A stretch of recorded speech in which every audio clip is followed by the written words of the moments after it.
disampaikan Pak, itu partai politik apa saja yang sudah berkomunikasi dengan Bapak? Oh, semuanya sudah. Jadi tentu pendaftaran itu masih tanggal 27 sampai 29. Jadi proses formalnya masih menunggu jadwal sesuai jadwal KPU. Di sini partainya yang ada di poster-poster yang hari ini ada di area ini ya, yang mendukung sudah resmi karena ada posternya. Ya, itu semua yang DPW-nya sudah menyampaikan ya. Karena itu saya lihat di sini juga baru lihat di sini. Pak, lihat depan. Oh iya ya, siap. Pak Anies, Pak, ini kan ada sinyal bahwa PKS yang sebelumnya mengusung Pak Anies sudah mengumumkan 25 Juni akan meninggalkan Pak Anies karena sudah diberi waktu 40 hari untuk mencari koalisi tapi belum ada. Nah, ini bagaimana tanggapan Pak Anies? Ya, alhamdulillah secara resmi kita belum mendengar apa-apa.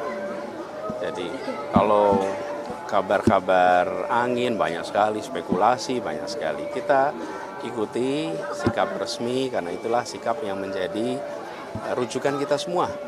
Dan kita tahu bahwa proses pendaftaran itu 27 sampai 29 Agustus. Masih berapa hari lagi nih? 18 sampai 20 hari ya. Ya, kita lihat saja perkembangannya. Ada malam kan Cak Imin ketemu sama Pak Prabowo ya. Kayaknya udah fix banget nih untuk bergabung gitu. Apakah menurut Pak Anies ini kans Pak Anies makin kecil atau? Silaturahmi itu baik-baik saja. Jadi ketika Gus Imin bersilaturahmi dengan tokoh-tokoh bangsa, dengan pimpinan-pimpinan partai yang lain, itu adalah satu sikap bernegara yang matang, modern. Karena itu saya memandang itu sebagai silaturahmi yang baik-baik saja. Adapun tentang sikap, langkah, kita lihat aja keputusan resminya nanti. Pak Anies, ini kan Pak Anies terancam gagal maju nih Pak, karena beberapa partai disinyalir ke Kim Plus gitu ya, selain PKS. Nah, mungkin ada komunikasi ke sih Pak dengan PDIP Pak? Komunikasi dengan semua ada. Dan selama ini pun juga ada. Dan Termasuk PDIP ya Pak? Semuanya, termasuk PDIP, termasuk semuanya. Bisa dibilang semua partai. Tapi tertarik dengan PDIP nggak Pak? Jadi semua komunikasi berjalan dan ada yang sudah bisa mengumumkan awal, ada yang belum bisa mengumumkan awal. Dan tiap-tiap partai punya prosedur, punya tantangan, kesempatan, situasi yang berbeda-beda. Saya menghormati proses yang ada di tiap-tiap partai dan saya mengajak kepada semua untuk juga menghormati dan memantau. Sehingga nanti ketika ada sikap resmi itulah rujukan kita. Pak Anies, Kan wacana Pak ada Kim Plus. Pak Anies bilang bahwa PDIP itu menarik. Apakah ini menjadi salah satu sinyal gitu Pak buat gabung koalisi Ya, dengan PKS? pokoknya kita semua jalani ini sebagai proses yang mengalir. Kita lihat aja perkembangannya. Tapi semuanya menarik kok. Pak, dengan adanya Kim Plus, Pak, dengan adanya Kim Plus, apakah ini kan diisukan bahwa upaya untuk menjegal Pak Anies. Nah, apakah Bapak merasa seperti itu, Pak? Ya, saya dengar komentarnya Pak Sekjen PDIP. I feel you, Pak Hasto. Bapak merasa hal yang sama?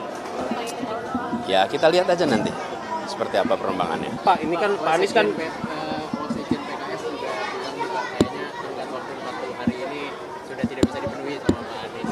Tanggapan Pak Anies soal Wasekjen PKS ini apa nih Pak? Ya kita lihat saja perkembangannya. Toh memang proses pendaftaran itu belum bisa dilakukan sekarang. Jadi kita sekarang belum bisa mendaftar, baru bisa mendaftar nanti tanggal 27. Jadi kita lihat perkembangannya. Tapi Pak Anies deadline dari PKS itu sampaikan ke Pak Anies juga. Gimana Pak? Saya izinkan saya untuk tidak saling berbantah. Pak Anies Tetap ini kan optimis Pak bahwa akan tetap dapat tiket untuk maju di Pilgub. optimis dapat tiket di Pilgub Pak. Begini, ini Pilgub itu adalah tentang rakyat Jakarta. Teman-teman datang ke masyarakat, ketemu. Mereka menginginkan Jakarta yang diurus dengan serius. Mereka menginginkan Jakarta yang tenang, Jakarta yang memberikan kesempatan yang setara. Dan itu yang menjadi fokus perhatian saya.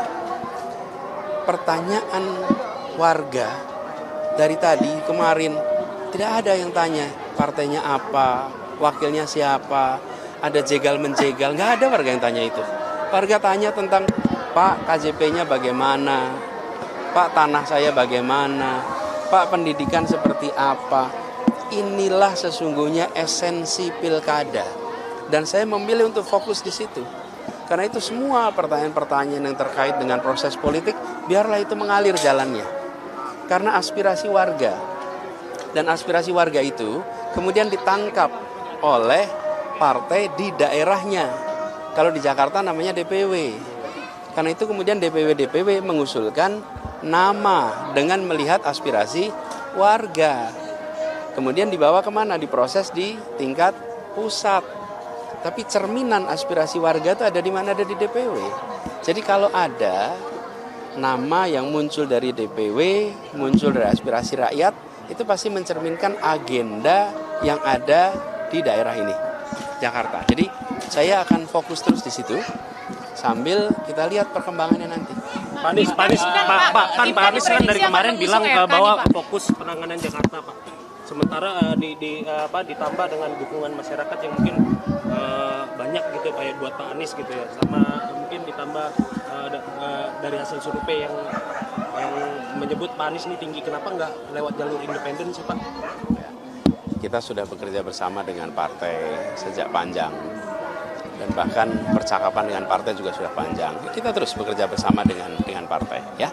Oke, cukup. Pak Kim kan diprediksi akan mengusung RK. Nanti Bapak siapkah untuk berhadapan dengan RK, Pak Anies? Pak Anies, siap tidak nanti berhadapan dengan RK? Oh, kita belum tahu. Tapi yang namanya pilkada ya tentu akan ada kompetitor.